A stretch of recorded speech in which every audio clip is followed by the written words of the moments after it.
Helen's Big World, The Life of Helen Keller. We do not think with eyes and ears, and our capacity for thought is not measured by 5 senses. Helen's Big World, The Life of Helen Keller, written by Doreen Rappaport, illustrated by Matt Tavares. Helen gurgled and giggled in her crib. At 6 months, she crawled and said, "Howdy," and "wah wah" for water. When she was 1, she ran after a ray of sunshine. She loved the mockingbird song and the sweet smell of climbing roses, but best of all was being on her father's lap and in her mother's arms. The beginning of my life was simple and much like every other little life. When Helen was 19 months old, an illness her doctors could not name struck her. When she recovered, she could no longer see or hear or speak. When her parents pressed her close, she knew their smell and touch, but she could not see them or hear them or say their names. In the dreary month of February came the illness which closed my eyes and ears. Gradually, I got used to the silence and darkness that surrounded me.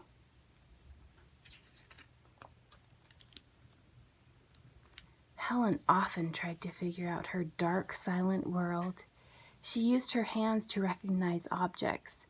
She used her brain to make up signs to let her family know what she wanted. Putting on pretend glasses meant father. Her hand on her cheek meant mother.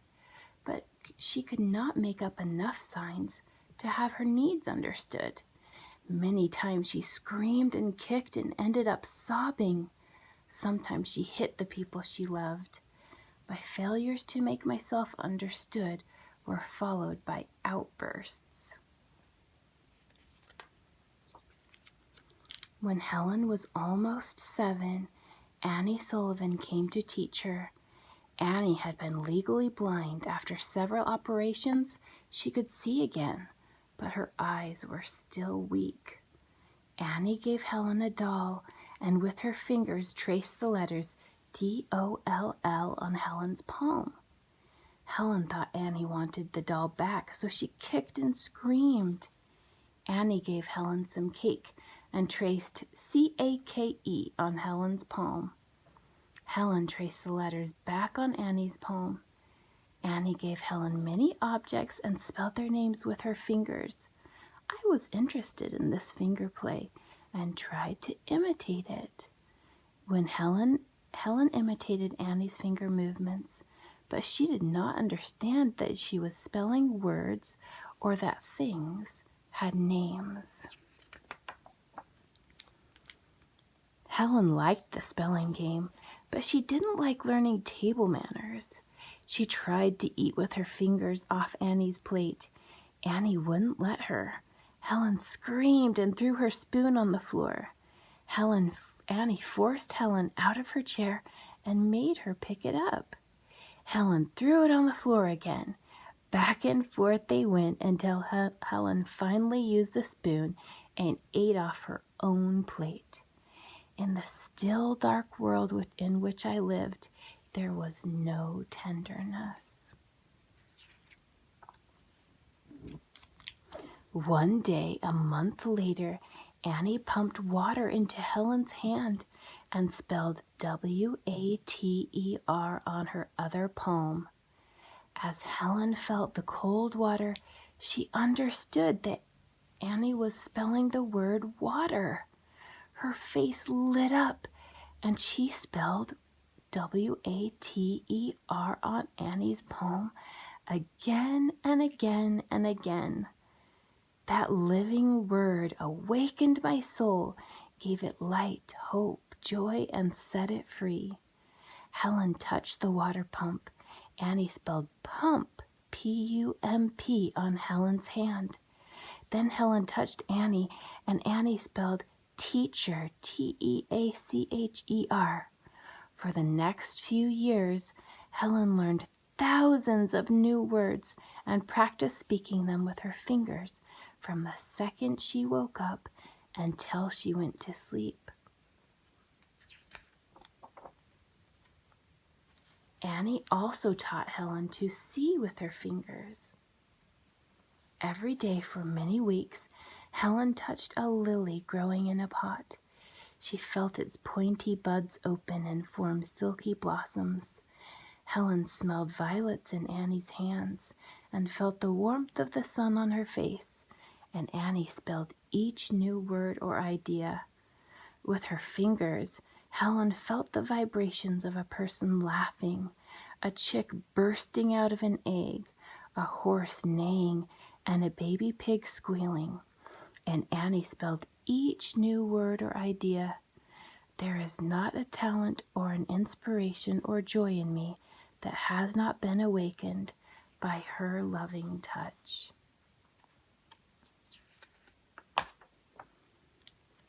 Annie placed paper on a writing board with grooves.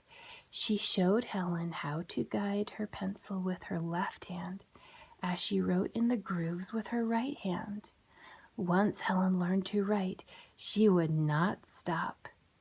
July 12th, 1887, Helen will write mother letter. Papa did give Helen medicine. Teacher did give Helen peach. January 9th, 1888, apples have no edges and no angles. Apples grow on trees. They grow in orchards. When they are ripe, they fall on the ground.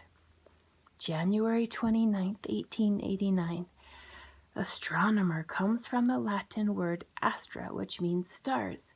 When we are sleeping quietly in our beds, they are watching the beautiful sky through the telescope. The stars are called the Earth's brothers and sisters. Helen learned so quickly, some people called her a genius. Other people said Annie was the genius. Articles were written about Helen. By the time she was 8, she was famous. Helen liked writing with a pencil. She loved when Annie spelled books to her, but she wanted to read books on her own, so Annie taught her braille. Braille uses raised dots for letters and words. Annie put pieces of cardboard with raised dots on different objects. She spelled words into Helen's hand as Helen ran her fingers over the dots and touched the objects. More objects, more dots, more words. Practice, practice, until she read as quickly as sighted children. At first, I had only a few books in raised print. I read them over and over until the words were so worn and pressed, I could scarcely make them out. Annie took Helen walking in the forest, jumping in the salty ocean, tobogganing down snowy hills, bicycling in tandem, and sailing in a boat, and she spelled out each new experience. The wind rose and the waves chopped angrily. Our little boat swirled in the billows, only to be driven down with angry howl and hiss. Our hearts beat fast. Very few people knew manual language, so Helen learned to read lips. She put her middle finger on a person's nose. She put her forefinger on their lips and her thumb on their throat, and felt their lips move as they spoke. At the same time, Annie spelled what they were saying. Practice, practice, until Helen could read lips. Helen touched a person's face and felt their lips and tongue vibrate. Then she touched her own lips and tongue and imitated what she had felt. Practice, practice, until she learned to speak. It was my ambition to speak like other people. We worked hard and faithfully, yet we did not quite reach our goal. When Helen decided to go to college, most people said that it would be impossible for her to keep up with the work. But she was determined. Annie sat next to Helen in class, spelling what the teacher said. Most of the books Helen had to read were not in braille. For more than 5 hours a day, Annie read the books and spelled them to Helen. She hurt her eyes doing it. Helen graduated with honors. Teacher read many books to me. In spite of repeated warnings from oculists, she has always abused her eyes for my sake. While in college, Helen wrote her autobiography. She explained how Annie taught her. The book was a great success. People marveled at how much Helen knew and what a wonderful teacher Annie was. But some people questioned how Helen could describe things that she could not see or hear. They did not understand that she could smell lilacs and roses and feel the golden rays of the sun on her face and the soft springy earth under her feet. I have the advantage of a mind trained to think, and that is the difference between myself and most people, not my blindness and their sight.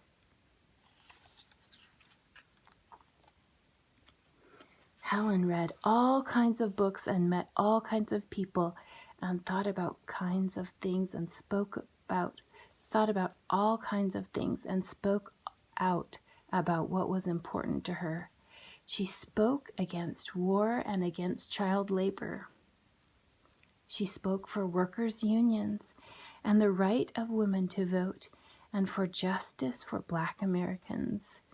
Many people did not like her ideas. Helen believed that words brought freedom, and she would not be silenced.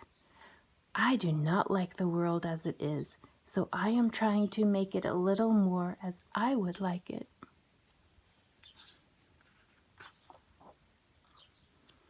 Helen starred in a movie about her life. She didn't like that very much, but she did like being on stage. The audience asked questions. Annie spelled the questions on Helen's palm, and Helen answered them. Sometimes Helen was funny. Does Miss Keller think of marriage? Yes. Are you proposing to me? Sometimes she was serious. Do you think women should go into politics? Yes, if they want to. Some people felt sad that Helen was performing, but she needed the money and she felt good for earning it. Helen traveled all over the world, giving talks on the needs of blind people. She spoke in people's homes and in large halls. She met with lawmakers and teachers and presidents. She insisted that eye doctors examine newborns. She insisted there be more books in braille and better education and meaningful work for people with disabilities. The chief handicap of the blind is not blindness, but the attitude of seeing people toward them. For 49 years, Annie was at Helen's side, wherever she went, helping her do the things she could not do by herself. Annie's health weakened. She died when Helen was 56. I often wonder what my life would have been like if she had not come into it. Polly Thompson was there to help Helen, but some people wondered how Helen would survive without Annie. Helen used the strength and knowledge that Annie had taught her to face the world. She kept traveling and speaking, always saying what she thought was important, until she died at the age of 87. I love my country, but my love for America is not blind. Perhaps I am more conscious of her faults because I love her so deeply.